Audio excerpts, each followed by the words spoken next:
Some of the programs broadcast are pre-recorded here on KNX, but now this one, it's all live. Hello, California. Welcome to a murky Monday. Mike Roy, Danny Bracken, roasting chestnuts by an open microphone, and the conversation's going to be about cookery. It's half live, I say. Aren't you with it yet, big fella? No, as a matter of fact, I was such a good boy all weekend and took care of myself and followed your advice. You raised heck with me Friday for smoking. I smoked one cigarette since yesterday, you know.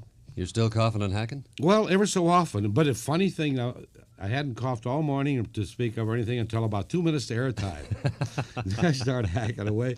I don't know whether it's a psychological thing or whether the Otis is stretch out honest. on a couch there, Michael. I want you to relax. Just take it easy among friends here. For the balance of the hour, we're going to talk Christmas cookery. Well, you start to tense cough. up and saying, really to prepare myself to go on the air with this kind of a show takes a kind of a special thing. Everybody had warm-ups in the old days, and you kind of got ready. And I keep thinking, well, what are they going to ask me today? And then I go through and I say Jewish cookery, Scandinavian cookery, Polynesian cookery, and I still don't know, what's going to happen. So I really can't get ready except just get on my toes and see if I can get some adrenaline type of flowing around. Incidentally, should report that the Restaurant Writers Association had another very effective meeting on Friday at down the Beachcombers. And this is a rather new organization of all the people in the newspapers and media around town who write about restaurants and who talk about restaurants. Phil Perrell is our president. Lois Dwan from the Times, Bob Curry from the Examiner, all the papers, the Beverly Hills, Mark Schwartz from the Beverly Hills Citizen is with us, and San Gabriel Valley Times and Tribune, they're with us. Valley Times, Bill Bush I've known for years, Mark Lipsey from out there at the Van Nuys News and Green Sheet. What's the idea, Mike? What do you talk about, or what do you decide? Restaurants. Primarily. Talk about your favorite places to eat? Things like that, and also what we can do to promote restaurants and help restaurant people. We're interested in the food business. By and large, many of us, I don't to that degree, that I have other things to talk about than restaurants. But restaurants help us, and we would like to help them. Also, we have a feeling that some of the big awards, Holiday Award, etc., which are considered prize plums in the restaurant field, is a result of a brief survey by some out-of-towners who really don't know the Southern California restaurant picture. And they may come in and on the basis of rumors and so forth, go to 4 or 5 restaurants, and always the same one. There's always Perino, LaRue, Escandia, etc., Dave Chasen, Occidental Tower. And these restaurants are always being given the awards. Whereas Southern California really has a plethora of fine restaurants. You can go out in the valley, you can go down Downey Way, you can go down Orange County Way, go down the South Bay area, down towards Santa Monica, and you find fine food in many, many places. So one of the jobs we intend to do is come up with a standard of awarding prizes and awards to restaurants for excellence. Do it locally, to heck with those out-of-towners. They'll still go to the same 5 restaurants. And we have spent now about 6 meetings in organizing this thing and trying to come up with a rating system, whether it be on points or stars. And suppose that the finest restaurant you had would be a 5-star restaurant. But that wouldn't preclude, for instance, a place like an Entree Cafeteria or Bob's Big Boy or any one of those restaurants from being a 5-star restaurant in its category. What we're after is excellence in categories, whether it be... You had a good idea. This is what we're working on. And as I say, all of us continually work on it. So we met and dined well and sipped well over at down the Beachcomber on Friday. You still didn't drown that cold, huh? No. Then I went up. I hadn't paid for my Viking baskets this year, and I went up to see Ludd. I ran into Jerry Dumphy up there, and up where now? Where Scandia. Scandia. Hit for Scandia, yes. You see. So and Ken Hansen was there, and we chatted for a while, and we thought I better float homeward after a while, but at the same time, I didn't do a thing. I'll tell you what I want you to do. I want you to float some Miracle White here and get the phone lines open at Hollywood 1-9911, Kimberly 71070, and Yukon 11070. Yeah. Audience wants to tackle you. Sure, the big day is, a week from today. Today, yeah. And that means we've only got this week left to do our cooking. So rather than us do our Christmas recipes anymore. I think we can do our best service by throwing open the phone lines, huh? Find out what you need to know out there, friends. Meanwhile, don't forget my Miracle White First-In Concentrated Fabric Softener, please, friend homemaker. This is not exactly a week for getting the washing done, although I suppose you do have to do a certain amount of washing. Just the necessity. By this time, all the lacy things should be done, all your tablecloths, your napery. I always like that word napery for napkins and so forth. I wonder where it came from. Beats me. It's the first time I've heard it. It's not in my vocab. Well, a whole lot of all the napkins in the joint is the napery equipment of the place. And if you want them soft and absorbent and fluffy, use Miracle White Fabric Softener in the washing machine, please. And, of course, this is the one we call the First-In Concentrated Fabric Softener because you add this one to the wash cycle, not like the other ones on the market, the old-fashioned ones. You have to go back to the rinse cycle.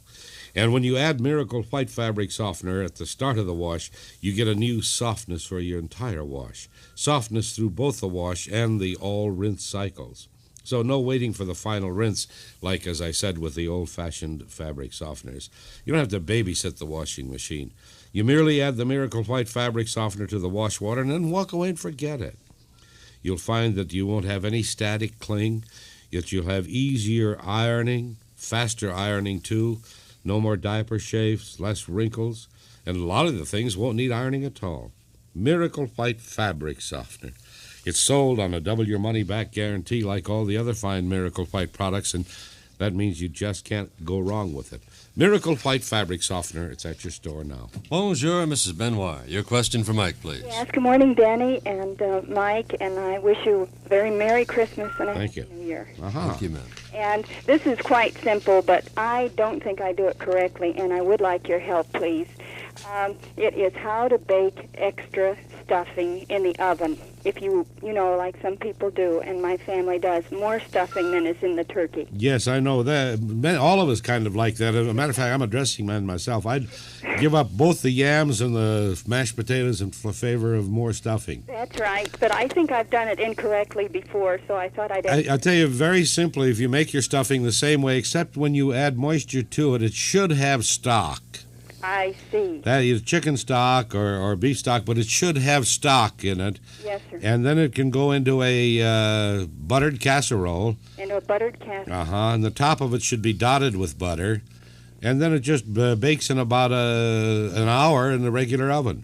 About 350. Yeah, 300. And is this covered or not, Mike? No, it's open. It's open. I have covered it before, and I think that's where I've had my problem. No, you want to get a little crispiness on top. Yes, sir.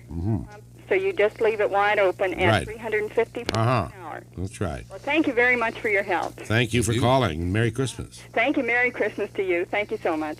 We journey to Orange County. Mrs. Schaefer's on the line, and your question, please. I need the recipe again for this 4-bottle punch. And All right, very simple. The bourbon one. yes, and that wine is hard to find. Is there a substitute? Yes, there is. It's very difficult. It's really white grape juice. It's called Catawba. That's what it calls for. Now, I substitute with a California product, which is a non-alcoholic champagne. And it's called Celebration. Celebration? You can use a substitute there. So it's 1 bottle of either the white grape juice or the Celebration, 1 bottle of bourbon, 1 bottle of ginger ale, and a half a bottle of soda. And 1/2 of just regular... Yeah, White Rock soda or whatever. Okay, thank you. And before New Year's, are you going to be giving little, like New Year's buffet suggestions? Yeah, we'll get to that, I think, after Christmas. Fine. Well, I'll wait and listen then. All right, Thank you, very ma'am. good. Thank you. How about a slice of Grandma's fruitcake? Yeah, here, this is one of the last times. We've only got a couple more days to go, and you can still pick up your Grandma's fruitcakes in time for Christmas. These are so delicious. I keep waiting because I got one at home, see, and that's one we're going to be having this year. I haven't had a chance to bake fruitcakes. You know, the kitchen has all been That's torn the up. lamest excuse I've ever heard. You're just like Grandma's. You're too lazy to make your own. Oh, Grandma's are so good. And as a matter of fact, they're better, I think, than some of those that I make. I love Grandma's fruitcakes, and you will, too. I got those imported French cherries and the pineapple and the select walnuts and Spanish almonds and pecans and those extra fancy golden California raisins and other fine fruits and fresh cake butter. How can you beat that? Have you drizzled in a little extra brandy? Oh, there, huh? sure. Everybody it's does soaking that. in cheesecake. Sure. Uh-huh. So these grandma's fruitcakes are expensive, but the reason they're expensive is that they've got the ingredients in them. They come in the 2-pound box for $4.60, a 3-pound cake that's packed in a lithographed metal container, and that one is $6.44, and then the big 5-pounder for $9.38. And if you'd like to have them, you send your mail your name and address to Mike Roy, Post Office Box 5652, Pasadena. Now, the zip code number is 91107. Now, you need not send any money with your order. Grandmas will bill you later. Again, I better say that these are not my fruitcake recipes. This is Grandma's. They merely ask you to send the order to me, Mike Roy, Post Office Box 5652, Pasadena 91107. And you don't have to send money because Grandma's will bill you later. Now, also, if you'd like them sent to other people as gifts, be sure you include the names and addresses of those people, too, and Grandma will also bill you for those. So be sure to specify the 2-pound, the 3-pound, or the 5-pound. Now, if you'd like to prepay them, go ahead and send your check or money order. That's $4.60 for the 2-pound cake, $6.44 for the 3-pound cake, and $9.38 for the 5-pound cake. The address is Grandma's, Mike Roy, Post Office Box 5652, Pasadena 91107. Good morning, ma'am. Welcome to KNX, and your question, please. I'd like the recipe for a banana nut cake. Are you talking about a banana nut bread or a cake? A cake. You want a real soft white cake type? I'd like a rather moist cake. Uh-huh. Because my daughter has to make one for the Girl Scouts. Uh-huh. And, so this is going to be sort of a combination effort, and we're just crossing our fingers that everything's just going to go right on it, you know. I would cheat, of course, if I were you. I'd use a cake mix. Well, I don't know. I just, you know. You can't bring yourself to it, huh? All righty. But I'll see if I can't get you. And most of them go for this. I would say this. First of all, this makes 2 9-inch round layers. Uh-huh. And all of the ingredients for this recipe should be at room temperature, about 75 degrees. Mm-hmm. Now, you sift before measuring 2 1/4 cups of cake flour. Echo along, ma'am, so we're sure you've got the ingredients spoonful for spoonful.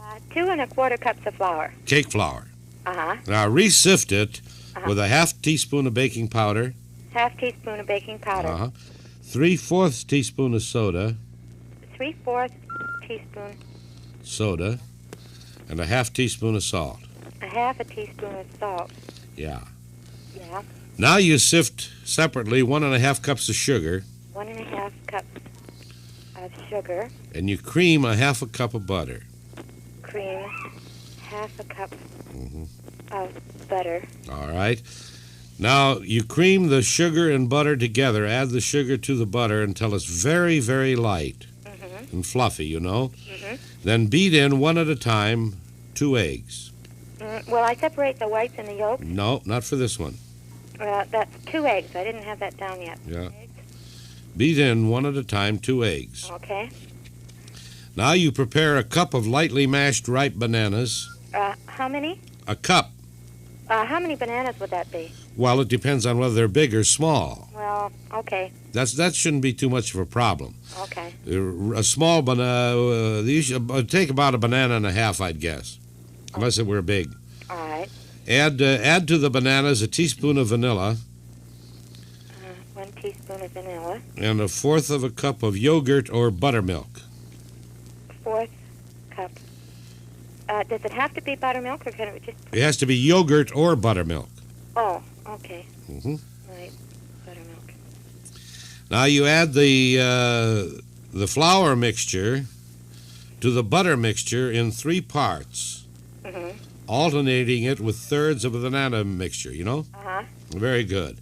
And stir the batter after each addition until it's smooth. Now you can bake this in buttered pans for about a half hour. And what temperature? And the oven temperature is 350 degrees. Now you can blend in, if you'd like, a cup of walnuts. Quiet! Excuse me. That's all right. hit him if he interrupts you again. Santa Claus won't be around on Christmas Eve if you don't be. I think he's going to go north. Uh-huh. Now, of course, a nice thing to do is to set it up in layers. You put a hole on top of the first layer. You put a couple of sliced ripe bananas, the real bananas between them. Uh-huh. Okay, well, thank you very much. Okay. Thank you. Remember the folks at home saying, Dennis, if you don't straighten up, young fellow, Santa will pass this house on Christmas Eve. But he never did. He always Yeah, stopped by or what was something it? We lived next to a wonderful Scandinavian family. He was a rural mail carrier. Ola and Minnie Loftsgarden. Yeah. And Minnie used to say, the Santa Claus will put the coal in the stocking for you.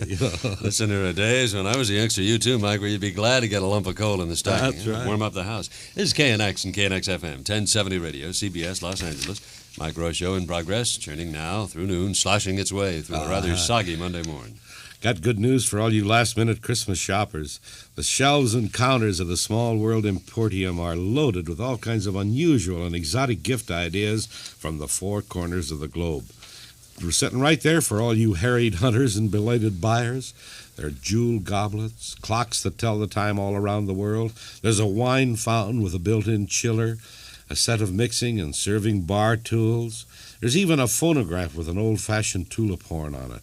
And art objects and party games and gourmet foods, you'd name it. It's more fun over there. And while your gifts are being wrapped, you can give yourself a treat in the Small World restaurant, like a delicious pastry snack with wonderful coffee, or a fabulous sandwich, or your favorite cocktail.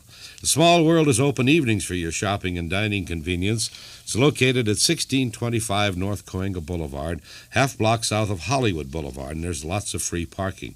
If you'd like to call for reservations for the restaurant, the number is 464-2133. 464-2133. You been over there? Did you see those I haven't been over there goblets? recently, Mike. It's more darn fun, the Barrel of Monkeys. I get lost over there for an hour at a stop time. by because there's a few empty spots on my Christmas gift list yet. Sounds like I Isn't it might awful? find them there. Hi, Mrs. Jackson, KNX. Your question. Good morning, gentlemen. Mike, I have 14 perfectly beautiful little pork tenderloins that I'd like to prepare for Christmas dinner with dressing. A couple of questions. Number one, if you were going to do these with dressing, would you use your turkey dressing or a different? Almost, I would use the turkey dressing. No. I think I would do something exotic and different if I had those nice little things like that. Great. Shall we add a little bit of recipe together? Indeed. Fascinates me. Okay. Well, let's see. Let's start with the dressing. Yeah. Let's use a basic turkey dressing, except let's favor it with savory. Savory dressing. Yeah, and let's put some pecans in it. Pecans. And let's put some pineapple chunks in it. Pineapple chunks. Uh-huh. Yeah. And now let's take these nice tenderloins and just brown them. Brown them, yeah. Mm-hmm. And flour them and brown them, just so they get brown. Don't cook them through. Yeah. And let's take some aluminum foil, and for each serving, let's make a nice square sheet of it, you know? Packet. Huh? It's a marvelous idea. Well, this is the way we're going to build it. Each one, we're going to leave it open. We're not going to steam it, but let's take a nice piece of aluminum foil and butter it. Yeah. And let's put a thick piece of sliced raw apple on there, skin and all, but take the core out of it. On the bottom. Yeah, put that on the bottom. Yeah. And then let's put the dressing over that. Yeah. And then let's put our tenderloins on top of that. Yes. And then let's bring the foil up around the edges, you know, but leave the top of it open. But yeah. Uh-huh. And I'd use, that's now ready to go in the oven. Yeah. And then let's make a kind of a sweet and sour sauce, huh? Let's take the drippings we've sautéed the pork in, and let's add to that about 8 ounces or a cup of tomato sauce. Tomato sauce, 8 ounces. Just an 8-ounce can. And let's take, if we got pineapple chunks, let's take about 1/4 of a cup of pineapple juice. Yeah. We should sauté some bell pepper, I think, first. That's a great idea. Do some bell pepper in there first, and maybe some onion strips. Too, yeah. Or maybe pearl onions would look real good. Would be great, yeah. Uh-huh. And then after we got the pineapple juice added to it, we'd add some brown sugar. Brown sugar. And either lemon juice or vinegar to taste. Or lime juice, maybe. Yeah, lime juice would be beautiful.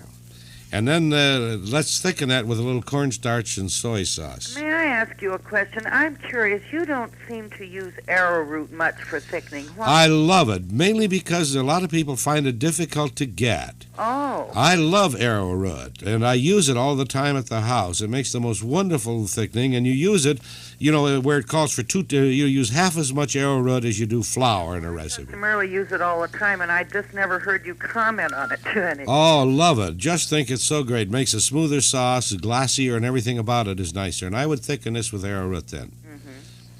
And then, do I pour the sauce over before I put them in the oven?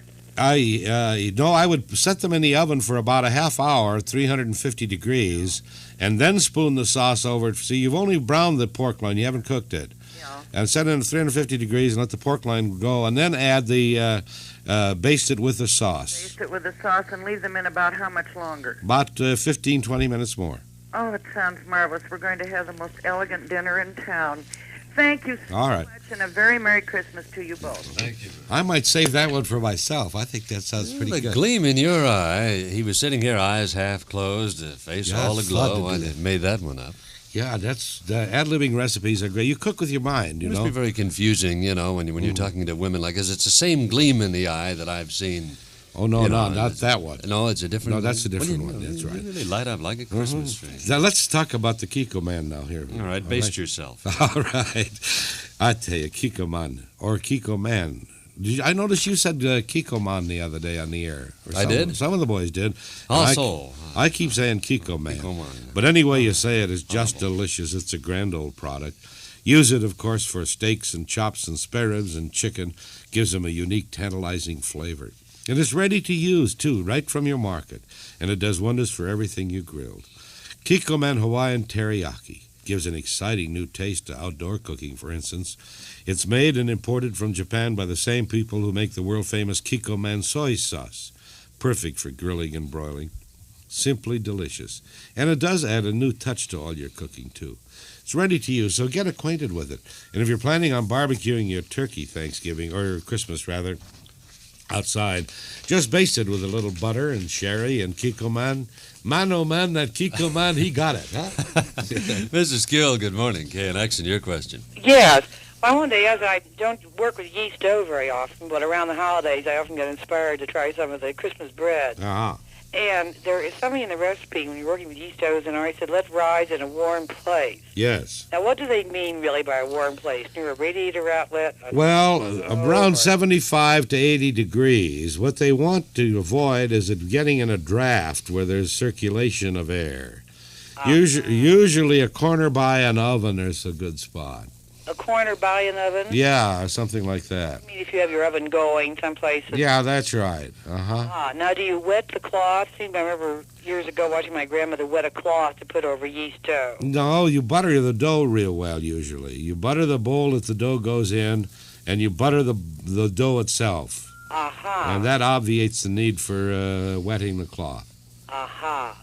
Fine. Thank you very much. Very good. Hi, Mrs. Larson, KNX right here. Your question, please. Good morning. Uh-huh. I wanted to find out about making a jello mold. Yes. Something to look like a wreath. Well, let's see what you could use for that. How, if you were careful with foil, you might be able to fashion a mold of that kind.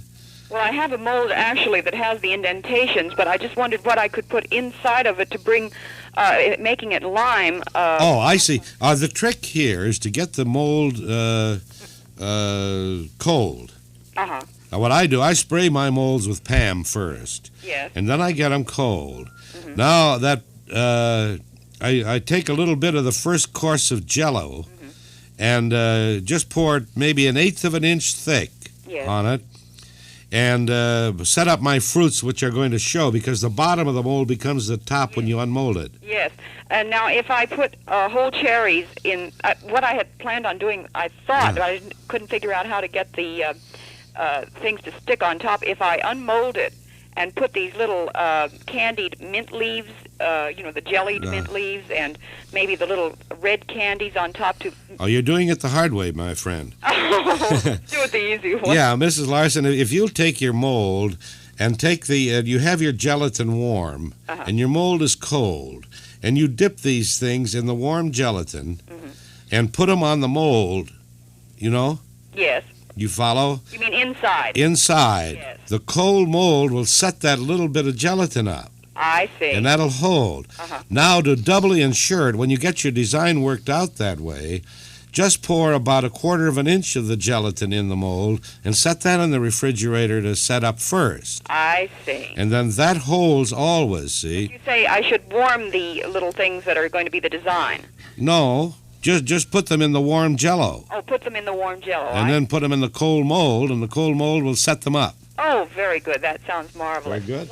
One other quick question on the lady with the pork chops. You gave her a sweet and sour recipe.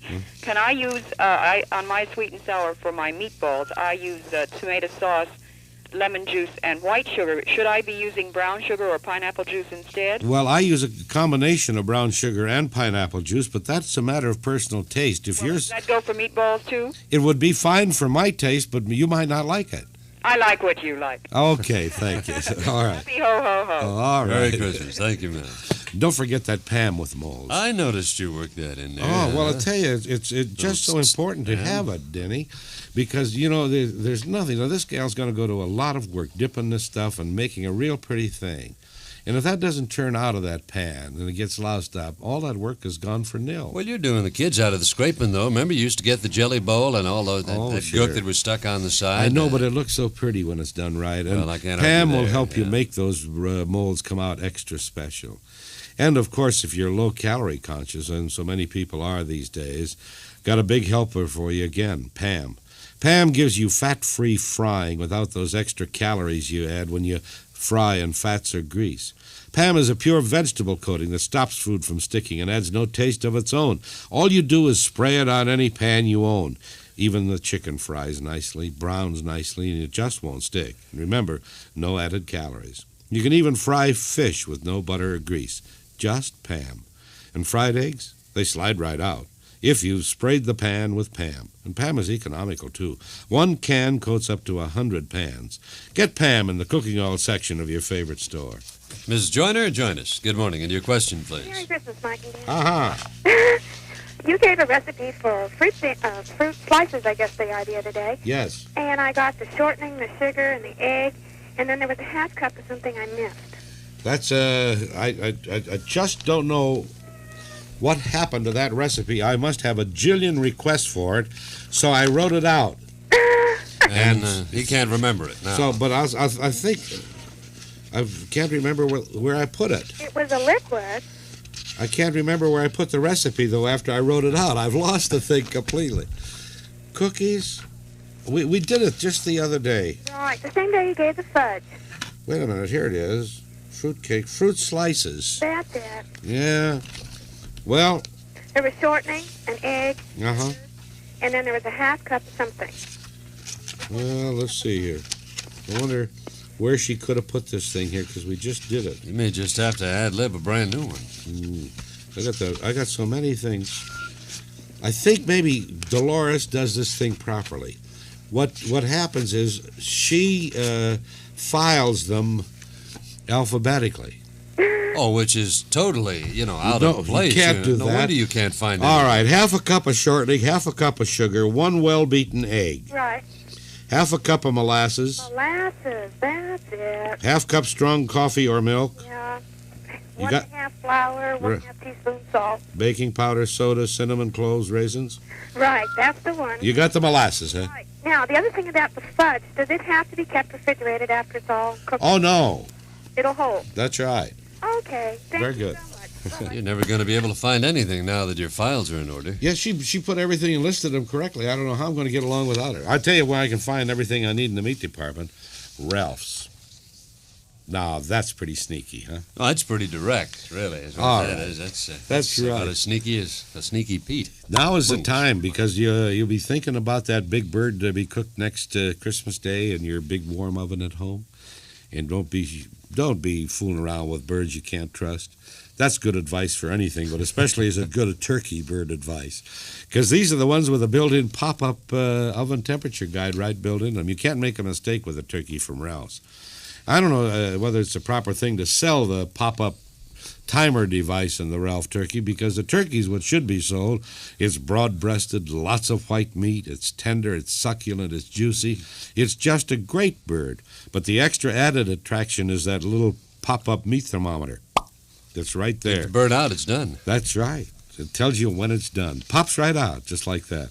Ralph's. There are meat people at Ralph's, so drop in and meet the meat people. And your Christmas bird better come from Ralph's, too. Get one of their special, exclusive type turkeys. Delicious. Stop in and meet Mike Roy. Mrs. Barton, good morning. Merry Christmas. I have a slight problem. I'm making, I heard the lady talking about banana cake. Well, I'm making banana breads. Yes. And I have 3 different size pans, and I'm doubling the recipe. How far up or high should I fill the pans, because I can't go by measurements, with the degree... Well, not knowing exactly your recipe, but I'd say if you filled them 3/4 full, you'd be safe. What I want to know. Okay. Thank you much. Uh-huh. Hi, Ms. Leslie, KNX here, and your question, please. Hello, fellows. Uh-huh. You have such an interesting program, and thank you so much for it. Thank you. Now, I'd like to make some sherry-sugared pecans. Sherry-sugared... You know how they sell them at farmers market? I'm going to have lots of company, and I don't want to buy those little cans. Mm-hmm. I don't know how they make theirs, and they're a trade secret. Everybody has a little different recipe. Like Denny has a friend who has a paint company who has the most wonderful nut recipe. But his are a spice type of nut, you know? Uh-huh. And he's written it and said, how do you do these things? I have glacés for nuts, you know? They're the hard ones. Mm-hmm. No, I'd like the sugared ones. And I don't know how they do theirs. Well, have you anything at all that you have? No, they're rather hard glacés rather than the soft ones that you're talking about. Well, then, Mike, may I take advantage of this? I missed the rum ball recipe. Can it be made with sherry wine instead of the rum? Yes, they may. Now, sometimes when you repeat it, would you repeat it? Because I was called to the door when you gave the recipe. Yes, I have several different ones of those, and they... Regular with the chocolate... This is a cup of vanilla wafer crumbs. Uh-huh. You can change those different cookies if you'd like. Uh-huh. A cup of pecans chopped fine. Uh-huh. A cup of powdered sugar. Powdered sugar. 2 tablespoons of Dutch cocoa. 2 tablespoons. Mm-hmm. Dutch cocoa. 1.5 tablespoons of white Caro syrup. White Caro syrup. And 1/4 cup or more of rum or bourbon, and if you want to use sherry, fine. 1/4 cup sherry. As a matter of fact, you know, this might not be a bad idea if you wanted to take nuts and dip them in this and put this kind of a coating on them and toss them in it.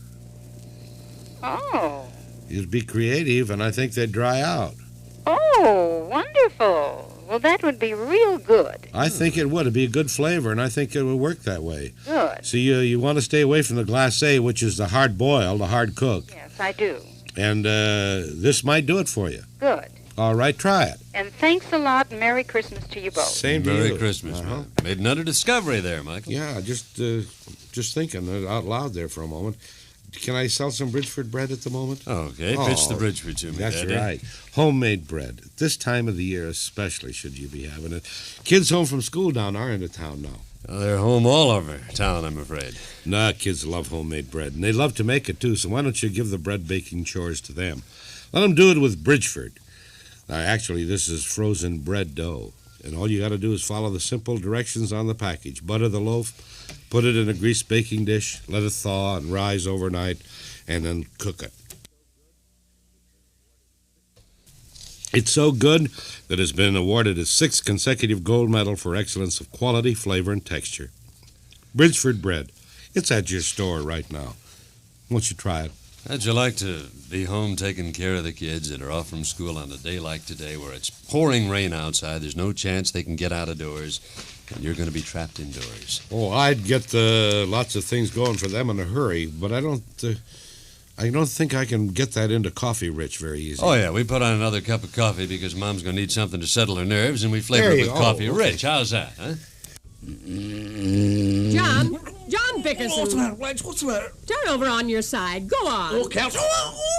Who put this block of ice in my bed? It's not a block of ice. It's a frozen carton of Coffee Ridge. Lay on it. Why should I lay on frozen Coffee Rich at 4 o'clock in the morning? Because I want it to thaw out. Oh, this is insane. You know Coffee Rich is your favorite non-dairy liquid creamer. Okay, put out the lights. You like its rich taste that's better than cream, right? All right, now just put out You the like light. the way it tastes on cereals and freshens the flavor of fruits, right? Blanche, It will you- has fewer calories per ounce than cream, right? The lights, Blanche. Put out the And you like lights. the way it stays fresh 3 weeks in the refrigerator so there's no waste. Oh, dear. And you love its new low cost. Now roll over on it and keep it warm. What am I, a mother cow? Coffee Rich doesn't need a cow, John. It's the leading liquid non-dairy creamer. Holy mackerel, I married a radio announcer.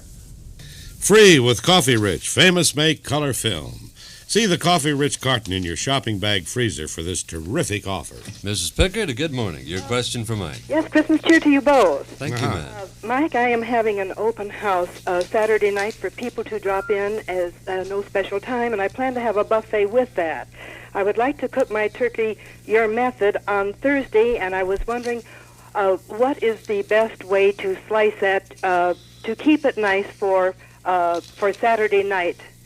Slice it while it's still warm, or let it get cold, and then slice it and put it in saran wrap or baggies or something like that. Always slice it cold. Much easier, much nicer. It'll slice much better. Fine. And also, if I stuffed it, although I'm not going to serve dressing, would it help the flavor at all? I always think it does, but not that much. Not that much. No. One other little thing, I plan to serve salads, and since I don't know what time people will be coming, I'm having a 24-hour fruit salad and a molded salad. Have you any idea how I might keep those cold on the table so that they're not just blah? I just have regular bowls and... I would set them up in... are you going to have an ice part to your table? No, I hadn't planned to. I would serve them in smaller batches from the refrigerator, and don't toss them ahead. Serve the dressing on the side. Serve the dressing on the side and then serve in small batches and take one away and put another there as... That's right, and keep crisping it. Fine. Well, thank you very much. You're welcome. Mrs. Elvira, greetings to you and your question. Yes, I would like to know how to prepare rice for stuffing Cornish hens, because usually my rice doesn't get done. Well, it should be thoroughly cooked before you start. Oh, I see. Now, any good steamed rice recipe would do it. Okay. But it should be done before you start. Is there any special seasoning I should use? Well, I think that it should be seasoned with seasonings that complement your Cornish game hen. Mm-hmm. A little thyme, a little oregano, some parsley, that type of thing. Okay, thank you very All much. righty. Would you like a jigger of vitamin C, Mike? Oh, You got, yeah. might Need help a some little? right now. All right. Vitapack, the fresh chilled orange juice blend that brims with health and vitality, plays Santa Claus with an exciting toy offer. A dinky toy model car offer for the drivers of tomorrow. Now listen, these are values to $2.50 in authentically scaled Buicks, T-Birds, and Austin Jeeps. Yours for only $1 in one Vitapack orange juice blend guarantee seal. Dinky toy model cars. They're die-cast of durable metal to withstand plenty of playtime wear. They're precision engineered just like full-sized road cars. Loads of action features. Opening hoods, trunks, doors, chrome grille, independent suspension, real tires, windows, inside seating. But you better hurry. Send for all three Dinky toy models. The Buick Riviera, the Ford T-Bird, the Austin Jeep. For every car, mail $1 and one Vitapack orange juice blend guarantee seal to Cars Vitapack, Covina, California. That's Cars Vitapack, Covina, California. Hi, Ms. McCloskey, KNX, and Mike Roy standing by. And your question, please. I wonder if Mike can give me a recipe for macaroni salad. Yes, the whole trick of it, I think, is in the first treatment of the macaroni. Oh? In other words, when you parboil your macaroni and you drain it, Yes. that's when you add... Do you rinse it with cold water? No. No? No. Pour good French dressing over it. French dressing? And this is oil and vinegar type basic French dressing. Yes. And toss it in that and let it chill with that. Yes. And then you go ahead and add the other things that you'd like to it, like piccalilli, and if you'd like to add some chopped onion. Yes. And chopped celery. And how about pimento? Yes, if you'd like. I've made it now with mayonnaise, but I was thinking of using Miracle Whip. Which do you recommend? Well, I don't think there's any comparison for my taste. Miracle Whip's a fine product, and I like it, but I like it with mayonnaise. You can make it if you want to make it with Miracle Whip. Go ahead and do it. But the trick of it is letting the macaroni cool, being tossed with French dressing. Oh, that's the trick. That's right. All right, thank you, and Merry Christmas to you. Same to you. Merry Christmas. Ms. Carroll, good morning to you. Your question. Danny, my husband would like to have me roast chickens the same way as the Thanksgiving turkey. He really liked that. Now, he brought home some 3.5-pound roasters. How do I change that? Well, you follow the same basic thing. The only difference is in the cooking time. Well, it'd be about 20 minutes. It'd be 70 minutes for a 3.5-pound. Under those conditions, 20 per pound, wouldn't it? About that. I would say that it'd take about. I'd allow an hour and a half to roast them. Hour and a half, and then that's 275, and they'll brown, breast down, everything just the same. Uh-huh. With the dressing, little dressing inside. Yes. Thanks a million, Mike. Uh-huh. You're welcome. Mrs. Salcio, greetings to you and your question. My question is, I'm giving these sandy cookies, they're rolled cookies, and I roll them in powdered sugar. I'm giving them for Christmas, and I'm putting them in some little decanters. Yes. And my question is, I rolled them the last time, and they got kind of sticky. And also, I wish to know, if I make them like tonight, will they stay for Christmas? Yes, they will stay for Christmas. How did you pack them before? Well, I lined the decanters like with baggies, Uh-huh. and I put candy underneath them. Then I put the cookies inside the baggies. Mm-hmm. But I think I rolled them too warm. I let them cool slightly, but I don't know. They should be real cool and real dry before you wrap them.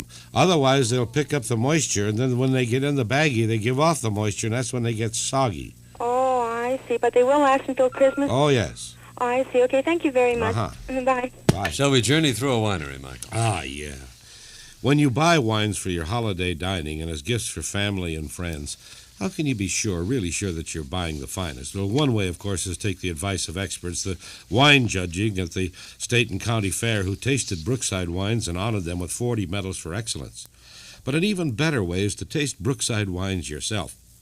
And then you let your own good taste be the judge. You be Brookside's guest in the tasting room at any of the 15 convenient neighborhood wineries and sample from a selection of almost 100 wines. Brookside has produced wines of enduring character since 1832.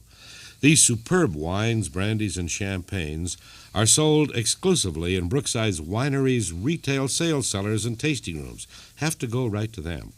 So, visit your neighborhood Brookside winery today. Find it under wineries in the yellow pages, under Brookside in the white pages, or you call 652-9662.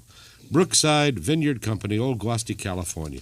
Incidentally, the people there who preside at these cellars will really help you with your selections. Mm-hmm. This is one way to find out about wines. Mrs. Rosenblatt, we have a little less than a minute to try and answer your question. Okay, I'll make it fast. I'm making hot mushrooms and dill cream for an hors d'oeuvre for Christmas Eve. Yes. Now, can I make it now and freeze it with the sour cream in it, or use an imitation sour cream, or not put the sour cream in? Well, let's see. You're a week ahead now. Yes. What I would do, if you could make it Wednesday, it would hold beautifully. Well, it would hold. Well, what about but I've already started making it. I'm sure it'll hold anyway. I think it'll hold with the sour cream in it. Yes. And can I freeze something? Can I freeze a cheddar cheese loaf, or will that hold? Well, that'll hold, too. There's no need to freeze it. Okay, fine. Thank you very much. Uh-huh. About that time, Mike. Yeah, did you bring the rain again? I thought, here we are with the last of the Christmas shopping to do, and you didn't bring rain. Yeah, I was talking to Bob Curry Saturday. Of course, he's one of the fellows on the outside walking around the Herald Examiner building at the moment. Oh, God. And he asked, couldn't I talk to Bill Keene, and kind of arrange for some sunny weather while they're going through this? Let and if you recall, like you remember, that's right. 12 days out of 13, pouring rain. So Keene's about the last guy to consult when it's time to change the weather. And we'll consult with the noon hour news, Bob Arthur, Russ Powell. They may have a happy word for us. They'll be along 60 seconds from now. And Yeah. Mike, See you tomorrow. I'm back 11:15 till high noon. Take care. I'll be along with the Afternooner, 110, here on KNX and KNX FM. 1070 CBS, Los Angeles.